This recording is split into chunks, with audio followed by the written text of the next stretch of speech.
வெள்ளத்தில் தீக்குளித்து இறந்த பூரணச்சந்திரனுக்கு நாகர்கோவிலில் மோட்ச தீபம் ஏற்றிய பாஜக எம்எல்ஏ காந்தி கைது செய்யப்பட்டார். சென்னை ஐகோர்ட் மதுரை கிளை நீதிபதி சுவாமிநாதனுக்கு ஆதரவு தெரிவித்து சுப்ரீம் கோர்ட் முன்னாள் நீதிபதிகள் உட்பட மேலும் 36 நீதிபதிகள் கூட்டறிக்கை வெளியிட்டுள்ளனர். இந்தியா எப்போதும் ஆப்கானியர்களுக்கு இரண்டாவது வீடாக இருந்து வருகிறது. இந்திய குடிமக்களை எங்கள் நீண்டகால சகோதரர்களாக பார்க்கிறோம் என தலிபான் அமைச்சர் நூர் ஜலால் கூறினார். டெல்லி ஏர்போர்ட்டில் வரிசையில் நிற்பது தொடர்பான வாக்குவாதத்தில் பயணியை தாக்கிய Air India Express pilot Virendra Sejwal suspend செய்யப்பட்டார். திருநெல்வேலியில் 62 கோடி ரூபாய் செலவில் மிக பிரம்மாண்டமாக அமைக்கப்பட்டுள்ள பொருணை அருங்காட்சியகத்தை முதல்வர் ஸ்டாலின் திறந்து வைத்தார்.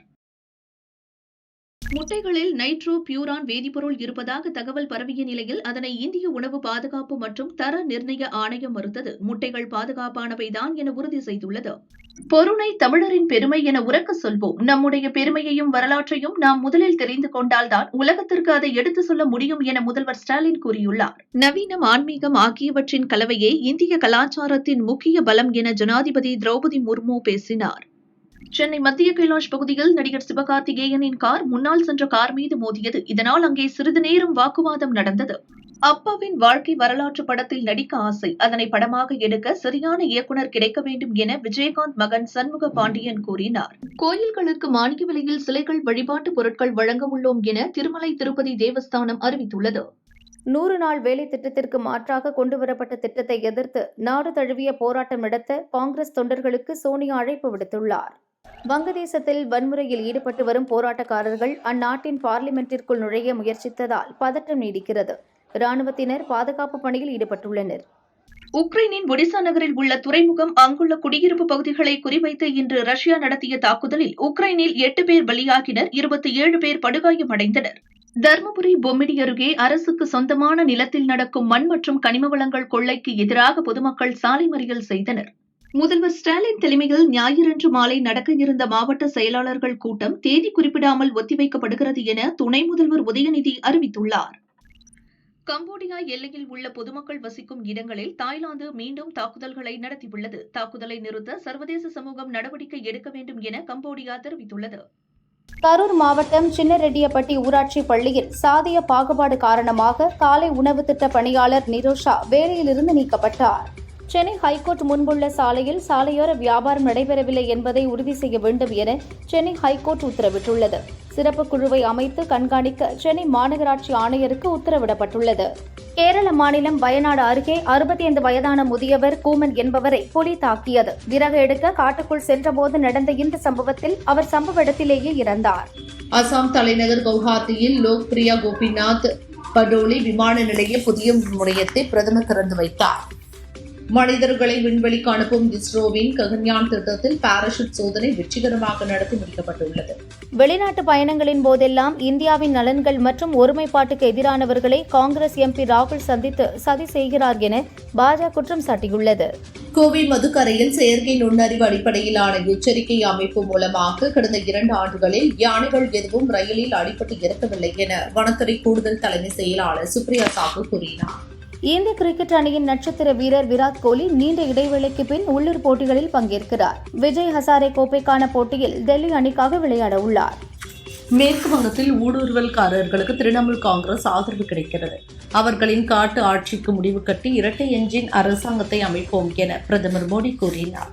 நேஷனல் ஹெரால்டு வழக்கில் போதுமான ஆதாரங்களே இல்லை என்ற குற்றப்பத்திரிகையை நிராகரித்து சோனியா ராகுலை விடுவித்து ரோஸ் அவென்யூ நீதிமன்ற தீர்ப்பை எதிர்த்து அமலாக்கத்துறை டெல்லி ஹைகோர்ட்டில் மேல்முறையீடு செய்துள்ளது.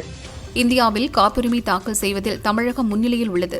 நாட்டின் அறிவுசார் சொத்துரிமை மற்றும் கண்டுபிடிப்பு துறையில் தமிழகம் மாபெரும் சக்தியாக உள்ளதாக தமிழக அரசு தெரிவித்துள்ளது. திமுக ஆட்சியின் 4 ஆண்டுகளில் கடன் மற்றும் வட்டியில் தமிழகம் முதலிடம் பிடித்துள்ளது. மாநிலத்தின் மொத்த கடன் 9,55,690 கோடியாக உயர்ந்திருக்கிறது என அன்புமணி குற்றம் சாட்டியுள்ளார். இந்திய திணிப்பை தமிழகம் ஒருபோதும் ஏற்காது என நாகையில் துணை முதல்வர் உதயநிதி கூறினார். மும்மொழி கொள்கையை ஏற்றால்தான் தமிழகத்திற்கு நிதி தருவோம் என மத்திய அரசு கூறி வருகிறது என்றும் தெரிவித்தார். விமர்சனங்களை தாண்டி திமுக கூட்டணியில் இருந்தாலும் எனக்கு பதவி, பொருள் ஆசை இல்லை என விசிக தலைவர் திருமாவளவன் பேசினார். தேர்தலின் போது எல்லா கட்சிகளும் தூய சக்திகளாகி விடுகிறார்கள். 2021 திமுகவுக்கு ஓட்டு போட்டுவிட்டு தற்போது திமுகவை தீய சக்தி என்கிறார் விஜய். கொள்கைக்காக அல்ல, நோட்டுக்காக மக்கள் ஓட்டு போடுவதாக சீமான் விமர்சித்துள்ளார். நாடு முழுவதும் 5149 அரசு பள்ளிகளில் ஒரு மாணவர் கூட இல்லை என மத்திய அரசு தெரிவித்துள்ளது. மாணவர்கள் இல்லாத பள்ளிகளில் 70% தெலுங்கானா, மேற்கு வங்க மாநிலங்களில் உள்ளன. தெலுங்கானாவில் ஒரு மாணவர் கூட இல்லாத அரசு பள்ளிகளின் எண்ணிக்கை 2081 ஆகும். 2026 சட்டசபை தேர்தலில் 5 தொகுதிகளில் போட்டியிட திமுகவிடம் சீட்டு கேட்டிருப்பதாக இந்திய யூனியன் முஸ்லீம் லீக் கட்சியின் தேசிய தலைவர் காதர் மொய்தீன் தெரிவித்துள்ளார். ராமநாதபுரம் மாவட்ட அதிமுக நிர்வாகிகள் சீமான் மரைக்காயர், சீனி, காதர் மொய்தீன், பக்கர் மற்றும் அமீத் அப்துல் ரஹ்மான் மரைக்காயர் ஆகிய 4 பேரை கட்சியிலிருந்து நீக்கம் செய்து எடப்பாடி பழனிசாமி அறிவித்துள்ளார். செஞ்சி அருகே மனநலம் பாதிக்கப்பட்ட 13 வயது சிறுமியை பலாத்காரம் செய்த கூலி தொழிலாளி ராஜேந்திரனுக்கு 20 ஆண்டுகள் சிறை தண்டனை விதித்து விழுப்புரம் போக்சோ கோர்ட் தீர்ப்பளித்துள்ளது. ஹைகோர்ட்டை தமிழக அரசு திமுக பிரச்சார மேடையாக பயன்படுத்தி இந்துக்கள் மனதை புண்படுத்தும் வகையில் கருத்தை தெரிவிப்பதாக அர்ஜுன் சம்பத் கூறியுள்ளார். ஈரோட்டில் நடந்த நிகழ்ச்சியில் தமிழ் மாநில காங்கிரஸ் கட்சியுடன் காமராஜர் மக்கள் கட்சி இணைந்துள்ளது. இது லட்சியத்திற்கான கொள்கைக்கான இணைப்பு என தமாக தலைவர் ஜி.கே. வாசன் தெரிவித்துள்ளார். குடியுரிமைக்காக கிரீன் கார்டு கோரி விண்ணப்பிக்கும் வெளிநாட்டினருக்கு கம்ப்யூட்டரை குலுக்கல் அடிப்படையில் தேர்வு செய்து வழங்கி வந்த லாட்டரி கிரீன் கார்டு முறையை ரத்து செய்து அமெரிக்க அதிபர் டிரம்ப் உத்தரவு பிறப்பித்துள்ளார். சவுதி அரேபியா மன்னரிடம் முறைகேடாக தங்க நகைகள் பெற்ற வழக்கில் பாகிஸ்தான் முன்னாள் பிரதமர் இம்ரான்கான் மற்றும் அவரது மனைவிக்கும் 17 ஆண்டுகள் சிறை தண்டனை விதித்து இஸ்லாமாபாத் கோர்ட் தீர்ப்பளித்துள்ளது. ஒடிசாவில் 187 ஊர்காவல் படை பணியிடங்களுக்கு தேர்வெழுத 8000 பேர் திரண்டனர். எதிர்பார்த்ததை விட அதிகம் பேர் விண்ணப்பித்ததால் தேர்வரை ஒதுக்க முடியாமல் விமான ஓடுதளத்தில் தேர்வு நடத்தப்பட்டது. திருநெல்வேலியில் கிறிஸ்தவ நல்லெண்ண இயக்கம் சார்பில் நடத்தப்பட்ட மனிதநேய மகத்துவ கிறிஸ்துமஸ் விழாவில் முதல்வர் ஸ்டாலின் பங்கேற்றார். திமுக மாவட்ட செயலாளர்கள் கூட்டம் நாளை முதல்வர் ஸ்டாலின் தலைமையில் நடைபெறும் என துரைமுருகன் அறிவித்துள்ளார். SIR-க்கு பிறகான வரைவு வாக்காளர் பட்டியல் சரிபார்த்தல் தொடர்பாக விவாதிக்கப்பட உள்ளது. தமிழகத்தில் இறந்தவர்கள் மற்றும் இரட்டை பதிவை தாண்டி முகவரி இல்லாத 66,44,881 வாக்காளர்கள் பட்டியலில் இருந்து நீக்கப்பட்டுள்ளது நெருடலாக உள்ளது. இவ்வளவு நபர்கள் முகவரி இல்லாமல் இருக்கிறார்களா என்பது வியப்பாக உள்ளது என காங்கிரஸ் மூத்த தலைவர் ப. சிதம்பரம் தெரிவித்துள்ளார். பாரதிய ஜனதா தேசிய தலைவராக பொறுப்பேற்ற பிறகு முதல் முறையாக நிதின் நபீன் இன்று சென்னை வந்தார். விமான நிலையத்தில் அவரை பாரதிய ஜனதா நிர்வாகிகள், தொண்டர்கள் திரண்டு வந்து வரவேற்றனர். 2026 தேர்தல் கூட்டணி மற்றும் தேர்தல் அறிக்கை தயாரிப்பது தொடர்பாக தவிக தலைவர் விஜய், கட்சியின் மூத்த நிர்வாகிகள் செங்கோட்டையன், புசியா ஆனந்த், ஆதவ அர்ஜுனா உள்ளிட்டோருடன் ஆலோசனை மேற்கொண்டார். தவிக மகளிர் அணி நிர்வாகி வீட்டிற்குள் அத்துமீறி நுழைந்த புகாரின் பேரில் நாமக்கல் கிழக்கு மாவட்ட செயலாளர் பதவியிலிருந்து செந்தில்நாதன் நீக்கப்பட்டார். சென்னை மருத்துவக் கல்லூரியில் 4ஆம் ஆண்டு MBBS படிக்கும் மாணவரை பல மணி நேரம் முட்டி போட வைத்து ராகிங் கொடுமை செய்த 6 மாணவர்கள் சஸ்பெண்ட் செய்யப்பட்டனர். இந்துக்களின் உணர்வுகளை மதிக்கவில்லை என்றால் அதற்கான விலையை ஸ்டாலின் அரசு கொடுக்க நேரிடும் என தமிழக பாஜக முன்னாள் தலைவர் தமிழிசை தெரிவித்துள்ளார். பள்ளிகளில் உள்கட்டமைப்புகளை மேம்படுத்த பள்ளிக் கல்வித்துறை அமைச்சருக்கு நேரமில்லை. திருவள்ளூர் மாணவனைப் போல இனி எத்தனை உயிர்கள் என்ற கேள்வி மக்கள் மத்தியில் எழுந்துள்ளதாக சட்டசபை எதிர்க்கட்சி துணைத் தலைவர் உதயகுமார் தெரிவித்துள்ளார். முதல்வரோடு முருகன் கைகோர்த்துள்ளார். முதல்வரிடமிருந்து முருகனை யாராலும் பிரிக்க முடியாது என அமைச்சர் சேகர்பாபு தெரிவித்துள்ளார். தூய்மை பணியாளர்களை தற்கொலை செய்து கொள்ளும் நிலைக்கு ஆட்சியாளர்கள் தள்ளியிருப்பதை மன்னிக்க முடியாது. வறுமையால் தற்கொலை செய்து கொண்ட தூய்மை பணியாளர் ரவிக்குமார் மரணத்திற்கு திமுக அரசுதான் பொறுப்பேற்க வேண்டும் என அன்புமணி கூறியுள்ளார். தூய சக்தி உட்பட எதை பற்றியும் கவலைப்பட மாட்டோம். திமுகவிடம் இருப்பது மக்கள் சக்தி என்கிறார் அமைச்சர் ரகுபதி. சினிமா வசனம் போல் தீய சக்தி தூய சக்தி என விஜய் கூறுவதாகவும் அவர் விமர்சித்தார். தவழும் குழந்தைகள் தான் பெரியவர்களாகி பின்னர் தன்னாட்சி நடத்தும். அதேபோல் நாங்கள் களத்தில் இருக்கிறோமா இல்லையா என்பதை தேர்தல் முடிவு தீர்ப்பளிக்கும். பொங்கல் முடிந்த பிறகு எங்களுடைய திருப்பு முனையை பார்த்து நாடே வியக்கும் என கோவையில் செங்கோட்டையன் கூறினார். பழைய தகவல்களை வைத்துக் கொண்டு தவிக தலைவர் விஜய் திமுக அரசை குறை கூறி வருகிறார். விஜய் தன்னை அப்டேட் செய்து கொள்ள வேண்டும் என அமைச்சர் மகேஷ் கூறினார். மக்களுக்கு தரப்பட்டுள்ள மிகப்பெரிய அங்கீகாரம் ஓட்டுரிமை. அதை எந்த காரணத்திற்காகவும் இழக்கக்கூடாது என அன்புமணி தெரிவித்தார். 2 நாள் சுற்றுப்பயணமாக நெல்லை சென்றடைந்த முதல்வர் ஸ்டாலினுக்கு திமுக நிர்வாகிகள், மக்கள் உற்சாக வரவேற்பு அளித்தனர். பள்ளி சிறுமிகள் மீதான பாலியல் தாக்குதல்கள் குறித்து ஒவ்வொரு நாளும் வெளியாகும் செய்திகள் இதயத்தை நொறுக்குகிறது. திமுக ஆட்சிக்கு வந்த பின் பெண்கள் மீதான பாலியல் வன்கொடுமைகள் அதிகரித்து வருகின்றன என சீமான் கூறியுள்ளார். நெல்லை ரெட்டியார்பட்டி மலைப்பகுதியில் புதிதாக அமைக்கப்பட்டுள்ள பொருணை அருங்காட்சியகத்தை முதல்வர் ஸ்டாலின் நாளை திறந்து வைக்கிறார். பட்டியலில் விடுபட்ட வாக்காளர்களின் எண்ணிக்கை அதிர்ச்சி அளிக்கிறது. ஜனநாயக உரிமைகளை பாதுகாப்பதில் தேர்தல் ஆணையம் வெளிப்படையாக நடந்து கொள்ள வேண்டும் என சிபிஐ மாநில செயலாளர் வீரபாண்டியன் தெரிவித்துள்ளார். முதல்வர் 2 நாட்கள் நெல்லை வருவதால் எந்த மாற்றமும் இருக்காது. பாரதிய ஜனதா ஓட்டுகள் திமுகவுக்கு செல்லாது என நயினார் நாகேந்திரன் தெரிவித்தார். பாரதிய ஜனதா தேசிய செயல் தலைவர் நிதின் நபீன் தமிழகம் வருவதால் பீகார் காற்று தமிழகத்திலும் வீசும் எனவும் தெரிவித்தார். முன்னாள் முதல்வர் ஜெயலலிதா ஆட்சிக் காலத்தில்தான் ஒப்பந்த செவிலியர் முறை கொண்டுவரப்பட்டது. செவிலியர்கள் போராட்டத்திற்கு காரணமே ஜெயலலிதா அரசுதான் என அமைச்சர் மா சுப்பிரமணியன் கூறினார். 169 காலி பணியிடங்கள் மட்டுமே செவிலியர் பணிகளுக்கு உள்ளதாக தெரிவித்தார். 100 நாள் வேலை திட்டத்தின் அடிப்படையை மாற்றி விவசாயிகள், ஏழை மக்கள் மீது மோடி அரசு தாக்குதல் நடத்தியுள்ளது என காங்கிரஸ் தலைவர் சோனியா கண்டனம் தெரிவித்துள்ளார். நெடுஞ்சாலை திட்டத்தை தொடங்கி வைக்க பிரதமர் மோடி சென்ற ஹெலிகாப்டர் பனிமூட்டம் காரணமாக தேர்ப்பூரில் தரையிறங்க முடியாமல் மீண்டும் கொல்கத்தாவுக்கு திரும்பியது. கேரளாவின் பாலக்காடு மாவட்டம் மூண்டூர் வேலிக்காடு சாலையில் காரில் ஏற்பட்ட தீ விபத்தில் பால் ஜோசப் என்பவர் உடல் கருகி உயிரிழந்தார். இது தற்கொலையாக இருக்கலாம் என போலீசார் சந்தேகிக்கின்றனர். டெல்லிக்கு அடர்ந்த முதல் மிக அடர்ந்த பனிமூட்டம் குறித்த ஆரஞ்சு எச்சரிக்கையை இந்திய வானிலை மையம் விடுத்துள்ளது. காலை மற்றும் மாலை நேரங்களில் பனிமூட்டம் கடுமையாக இருக்கும். சாலை, ரயில் மற்றும் விமான போக்குவரத்து பாதிக்கும் என்றும் தெரிவித்துள்ளது. துபாயிலிருந்து 127 கிலோ தங்கத்தை கடத்திய வழக்கில் நடிகை ரன்யா ராவின் தாய் ரோஹிணி தாக்கல் செய்த ஆட்கொணர்வு மனுவை தள்ளுபடி செய்து கர்நாடக ஹைகோர்ட் அதிரடி உத்தரவிட்டுள்ளது. கொல்கத்தாவில் பிரதமர் மோடியின் கூட்டத்திற்கு சென்ற பாரதிய ஜனதா தொண்டர்கள் 4 பேர் ரயில் மோதி பலியாயினர். பனிமூட்டம் காரணமாக கிருஷ்ணா நகர், தஹீர்பூர் ரயில் நிலையங்களுக்கிடையே இந்த விபத்து நடந்தது. வரைவு வாக்காளர் பட்டியலில் தங்களின் பெயர் உள்ளதா என்பது குறித்து 3 இணையதளம் மூலம் சரிபார்க்கலாம் என தேர்தல் ஆணையம் அறிவித்துள்ளது. arrules.tn.gov.in/asd/ என்ற இணையதளம் மூலம் SIR பணி மூலம் நீக்கப்பட்டவர்களின் பெயர்களை அறியலாம். சபரிமலை ஐயப்பன் கோவிலில் 18ஆம் படி உள்ளிட்ட பகுதிகளில் போட்டோ, வீடியோ எடுத்தால் கடும் நடவடிக்கை எடுக்கப்படும் என பக்தர்களுக்கு கேரள போலீஸ் எச்சரித்துள்ளனர். அசாமின் ஹோஜாய் பகுதியில் சைராங் டெல்லி ராஜஸ்தானி எக்ஸ்பிரஸ் ரயிலில் யானை கூட்டம் மோதியதில் 8 யானைகள் பலியாயின. ஒரு குட்டி யானை படுகாயங்களுடன் மீட்கப்பட்டதாக வனத்துறையினர் தெரிவித்தனர். டெல்லியில் நீடிக்கும் காற்று மாசு, கடும் பனிமூட்டம் காரணமாக விமான சேவைகள் பாதிக்கப்பட்டுள்ளன. டெல்லியிலிருந்து புறப்பட வேண்டிய 88 விமானங்களும் வந்து சேர வேண்டிய 89 விமானங்களும் ரத்து செய்யப்பட்டுள்ளன. இந்தியாவிலிருந்து ஓமனுக்கு மார்பிள் கற்கள் ஏற்றுமதி செய்வது மூலம் புதிய வேலைவாய்ப்பு உருவாக்குவதோடு மார்பிள் டைல்ஸ், மார்பிள் தளம் தயாரிப்பை இந்தியாவிலேயே மேற்கொள்ளலாம் என மத்திய அமைச்சர் பியூஷ் கோயல் தெரிவித்துள்ளார். சபரிமலை ஐயப்பன் கோவிலுக்கு செல்லும் புல்மேடு பாதையில் தினமும் 1000 பக்தர்களுக்கு மட்டுமே ஸ்பாட் புக்கிங் வழங்கப்படும் என திருவிதாங்கூர் தேவசம் போர்டு அறிவித்துள்ளது. ஸ்ரீரங்கம் அரங்கநாத சுவாமி கோயிலில் திரு அத்யயன உற்சவ வைகுண்ட ஏகாதசி பெருவிழா திருமங்கை ஆழ்வார் பாடிய திருநெடுந்தாண்டகத்துடன் துவங்கியது. முதல் நாளில் நம்பெருமாள் மூலஸ்தானத்தில் இருந்து நீல்முடி, வைர அபயஸ்தம், 18 சரம் முத்து ஆரம், நெல்லிக்காய் மாலை அலங்காரத்தில் அர்ஜுன மண்டபத்துக்கு எழுந்தருளி பக்தர்களுக்கு அருள்பாலித்தார். வைகுண்ட ஏகாதசியை முன்னிட்டு திருப்பதி ஏழுமலையான் கோவிலில் அத்தியாயன உற்சவம் தொடங்கியது. ரங்கநாதர் மண்டபத்தில் ஜீயர்கள் தலைமையில் திவ்ய பிரபந்த பாசுரங்கள் பாராயணம் செய்தனர். நாமக்கல்லில் நடந்த தேசிய முட்டை ஒருங்கிணைப்பு குழு கூட்டத்தில் முட்டை விலையை மேலும் 5 காசுகள் உயர்த்த முடிவு செய்யப்பட்டது. இதன் மூலம் முட்டை கொள்முதல் விலை ₹6.30 அதிகரித்து மீண்டும் புதிய உச்சம் தொட்டுள்ளது. சிவகங்கை மானாமதுரையில் தனியார் பள்ளியில் UKG படித்து வந்த 5 வயது சிறுமி தேஜஸ்ரீ பள்ளியில் மயங்கி விழுந்து பலியான சம்பவம் பெரும் சோகத்தை ஏற்படுத்தியுள்ளது. போலீஸ் விசாரணை நடக்கிறது.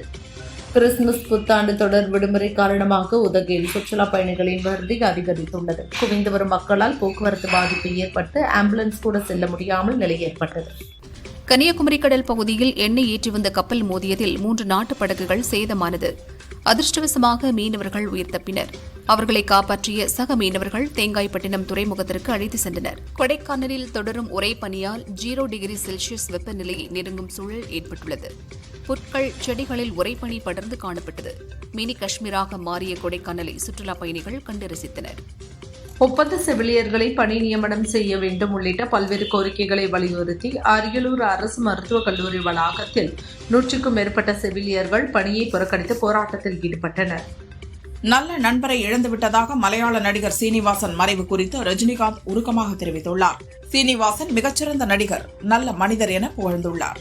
பீகார் அரசு நிகழ்ச்சியில் ஒரு பெண்ணின் ஹிஜாபை பிடித்து இழுத்த அம்மாநில முதல்வர் நிதிஷ்குமார் மீது நடவடிக்கை எடுக்க கோரி திருப்பத்தூர் வாணியம்பாடி காவல் நிலையத்தில் வெல்ஃபேர் கட்சி சார்பில் புகார் அளிக்கப்பட்டுள்ளது.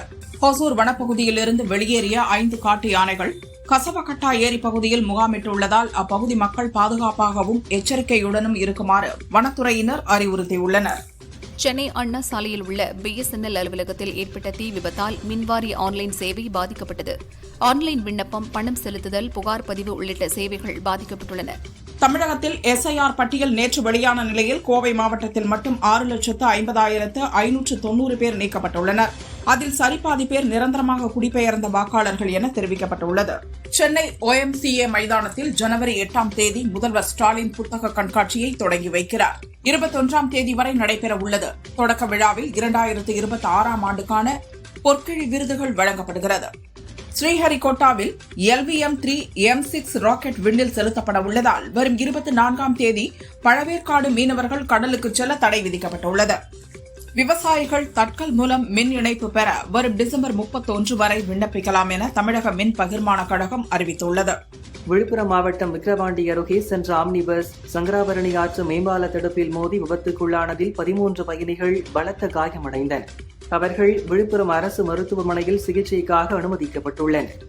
தங்கம் விலை சவரனுக்கு 160 ரூபாய் உயர்ந்து 99,200 ரூபாய்க்கும், கிராமுக்கு 20 ரூபாய் உயர்ந்து 12,400 ரூபாய்க்கும் விற்பனையாகிறது.